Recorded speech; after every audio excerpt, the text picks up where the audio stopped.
jira shira orman sakalamne amma geenyu otoo beeknu amma geenyu gahuu dhabne agaruu qabsaa'ota har'a garuu oromoodhaaf har'a garuu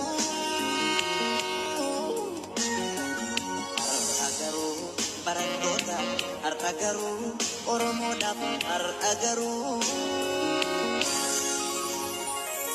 galanni isaaniif haa ta'u lafee isaaniitiin ijaaramne waan Suudi Arabiyaa keessa jiran hedduu rakkachaa jiru jechaadha. Waaqayyoo manaa sin baasee karaa itti isin gatiin isiniin jedha. Egaa rakkinni isaan kan irra ga'e kun mana keessan isiniin jechuun barbaada. Asumaanii ashamaa akkam jirtu hordoftoonni kun nagaa waaqayyoo isiniif haa baay'atu akkam isaati kana geessani. Ani nagaa kooti isinis akka nagaa taatan abdiin qaba akkam isaati kana geessanii isiniin jedha obboloota koo. Har'a immoo viidiyoo kan biraati walitti deebinee jirra. Baga nagaan dhuftanii isiniin jechuun jaaladha innaa har'a xiqqooshi waan nama dabbaru waan miidiyaa kanarra deemu hundumti keenya iyyuu in agarra sila ta'ee fi xiqqooshi obboloonni keenya gaafa nu wajjin rakkatanii nuti immoo haala mijataa keessa jirru xiqqooshi miirri keenya xiqqoo hin jeeqamaa isiniin jedha obboloota koo. Maaliif jennaan ijoolleen achi keessaa rakkachaa jira suni obboloota kooti obboloota keessanii sinarraa haala mijataa keessa waan jiraataniyyuu boru wanti nuti taanu beekamu jechaadha. Egaa waaqayyo mana sin baasee karaatti sin gatini carraa isaan irra ga'e kana waaqayyo carraa akkanaa isiniin kennin isiniin jedha obboloota koo.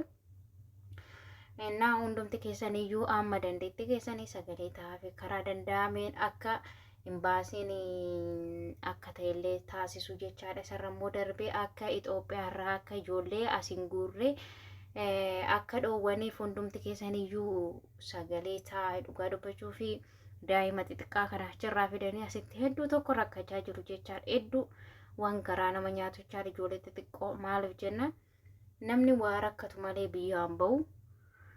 Egaa nan hojjedha jedhaniit hojiin dafee deebi'aa fi gaafa deeman rakkina guddaa keessa galu jechaadha. Kun immoo haala baay'ee ulfaatudha isiniin jedha obboloota koo.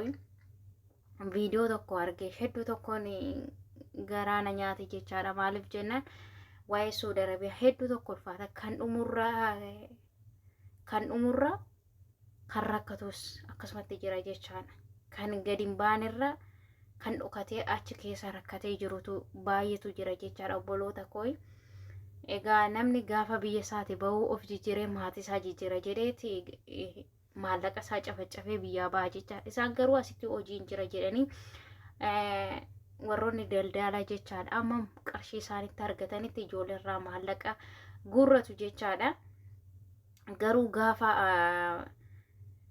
maallaqa san argataniin booda ijoolleen bakka jiran iyyuu quba hin qaban jechaadha. Achi bicha gaafa birrii fudhanii buufata xiyyaara ga'anii maallaqa isaanii kennan isaan booda iyyuu hojii galanii hin gallee namni dhimma qabu hin jiru. Gaachi keessatti immoo haala rakkisaadhaan midhaan hin jiru.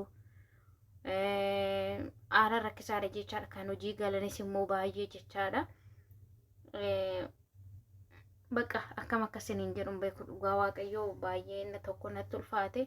Waaqayyo inni hunduma danda'u furmaataa fidu malee biyya keenya hin beektu cakkananii akka itti achi keessa taa'an hin qabanii. Gaafa waan fuudhan dhaban inni baratee hojiin argatu gaafa kana namni abdii kuta Senegalee abdii kutaa gaafa abdii kute nama waan taateef gara hojjechuuf hojjedhee ofillee jijjiiree maatii koo jijjiira jedhanii gaafa maallaqa maatii isaanillee liqeeffatanii yookiin abboota irraa waa hodhoo yookiin immoo waan qaban gurguranii gara Suudi Arabiyaa kana ergu jechaadha. Gaafa kana micayyoo isaanii hojjettee nu deebiste hojjettee nu jijjiirti jedhanii osoo eeganii micayyoo isaanii yookiin lubbuudhaan dabarti tokkoon qarshii isaaniitti namni lammata immoo micayyoo isaaniillee hin arganne. Baay'ee haala ulfaata. Piliis warroonni dhimma as dhufuudhaaf illee karoora qabdan osoo biyyuma keessan keessatti yookiis immoo biyyaan biraa amma fakkeenyaaf qarshiidha malee Dubaay keessa dafee deebi'ee Dubaay wayya amma ta'e jechaan ijoollee addisii fudhatan malee kana badaa Dubaay dhugaa dubbachuuf haala seera qabeessa garuu kan Saudi Arabiyaa kana ani beeku dhugaa waaqa namni nama hedduu achi keessa jirasi sarrammoo darbee baay'ee jechaadha beeku mucayyoon tokko amma kaleessa biiroo dhattee turte silkii akkanitti waraabuun dhabee ani yeroon ala bahu silkii naaf hin eeyyamanii hin boosi jechaadha namni achi keessa qoonqodhaan du'ee hin ciciisaa baay'ee rakkachaa jiru wantoota baay'ee jechaa turte jechaadha. Haala baay'ee ulfaatu sinin jedha obboloota koo baay'ee haala baay'ee ulfaatu namni hundumtuu jaalatee biyya isaarraan bahu kan nama gargaaru immoo waaqayyoodha haala baay'ee nama rakkisu jechuudha. Hundumti keenya iyyuu sagalee haa taanuuf sinin jedha obboloota koo kilaasii tokko keessa nama 70 nama 80 jiradhan nama 70 dhiisatii namni 5 iyyuu dubartiin jechaadha mana kutaa tokko keessa jiraachuun baay'ee tokko ulfaata jechaadha. Kan ammoo jechuun hin beektu jedhee yaada isarra immoo darbee ijoolleen kun achi keessatti illee nyaata illee argatanii hojiillee yoo galan maaliif achi keessatti warri madaamiin gaafa fudhachuudhaatti rakkina isaanii san gaafa argani gaafa gadi si darbu jechaadha. Innaa maaliif akka carraan keenyaa kana ta'e hin beeku.